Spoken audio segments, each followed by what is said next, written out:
The door to the small conference room swung shut with a soft, final click. Not a slam. Not a warning. Just the quiet sound of something closing that wouldn't open again. Like the latch on a trap. I sat across from Marjorie Thompson, her perfectly manicured nails drumming a slow, deliberate rhythm against the polished table. Each tap landed with intention, as if she were counting down something only she could see. Denise from HR sat beside her, clutching a manila folder to her chest like a shield. Her shoulders were tight. Her smile didn't quite settle on her face.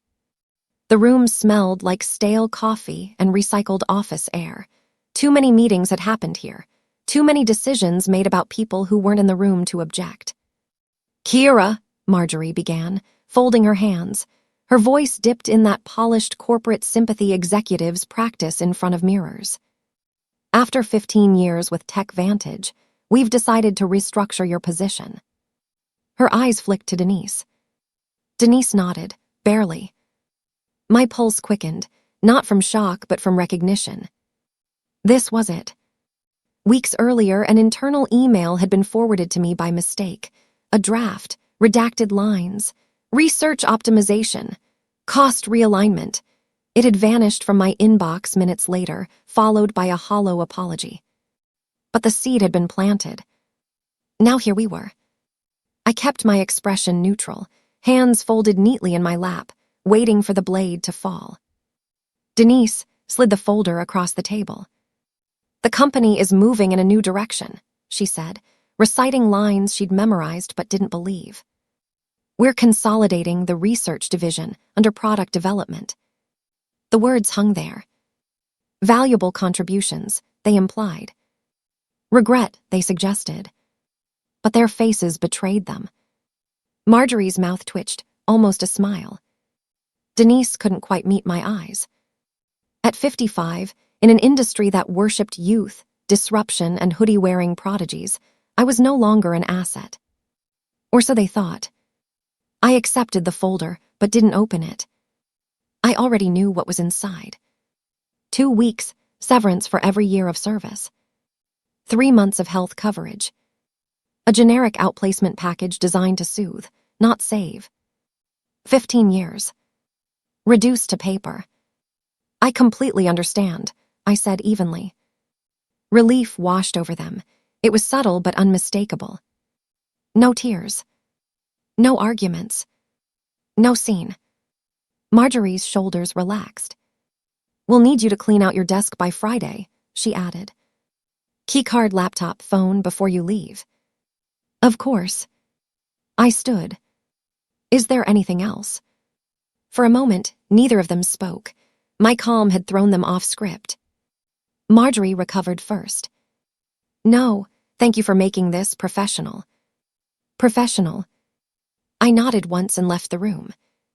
The hallway felt longer on the way back. As I passed the executive suite, glass walls, immaculate lighting, I caught sight of Victor Lawson, Tech Vantage's CEO.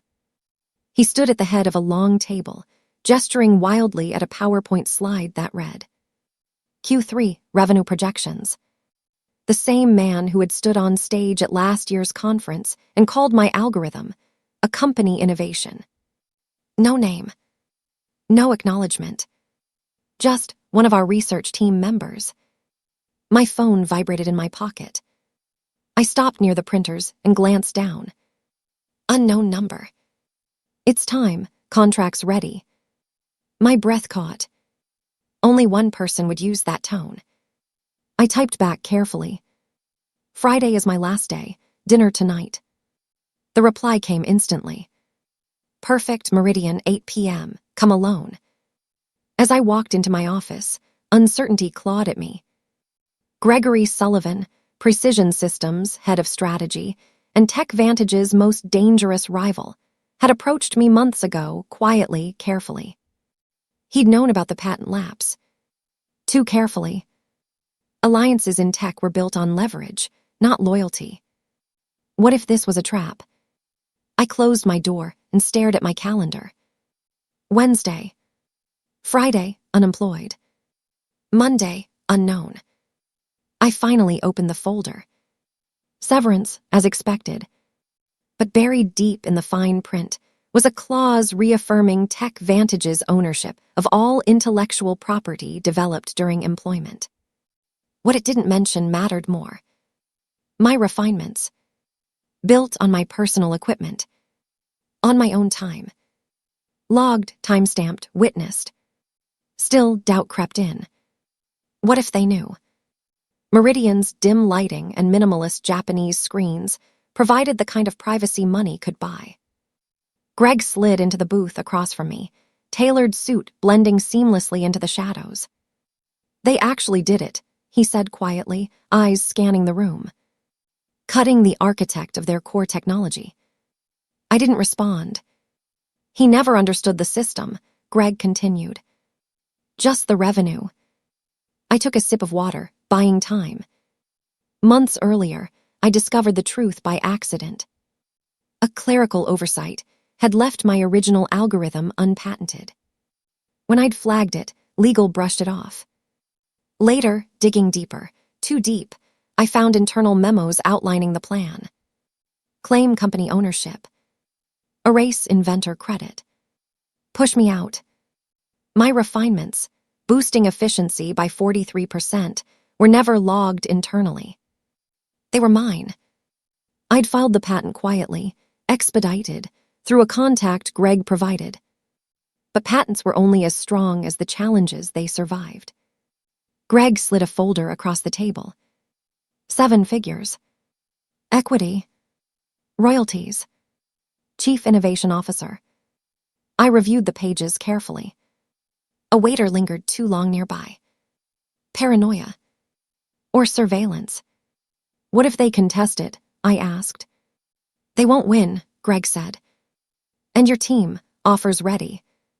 I signed. But unease followed me out into the night. As I stepped outside, my phone buzzed again. Unknown number. Watch your back, they're auditing. My stomach tightened. Miguel. An ally inside. Or a scare tactic. Thursday dissolved into controlled chaos. Exit interviews. Documentation. Knowledge transfers. I documented everything meticulously, not out of kindness, but self-defense. Evidence of good faith. Rumors spread. Admins avoided eye contact. Junior engineers awkwardly asked for LinkedIn recommendations. Miguel cornered me in the hallway. This feels wrong, he said. What's really happening? Business decisions, I replied. He didn't believe me. That afternoon, IT flagged unusual access to my old files. Marjorie appeared in my doorway, arms crossed. Everything clear for departure. Crystal. Her eyes lingered on my packed box. These restructurings aren't personal, she said lightly. Victor wants a more youthful direction. Then, casually. Any plans after? Leadership role, I said. Starts Monday. For the first time, uncertainty crossed her face. Precision's town car arrived at 7:30 a.m. By 7:00, the press release was already live. Precision Systems acquires exclusive rights to breakthrough algorithm. Dr. Kira Jennings, appointed Chief Innovation Officer. By 10:00 a.m., Tech Vantage stock was sliding. Victor emailed me. Misunderstanding, call ASAP. I forwarded it to legal. By noon, panic rippled outward. By Tuesday, it was open warfare. By Friday, Tech Vantage's board forced Victor out. 3 months later, I stood on stage at the National Tech Innovation Conference. I spoke about ownership, about value, about knowing when to leave. I never named Tech Vantage. I didn't need to. A year later, Precision surpassed them in valuation. And one evening, champagne in hand, my phone buzzed. Victor's number. One last offer. One last attempt to rewrite the ending. I didn't answer. Some stories don't need closure. They need distance.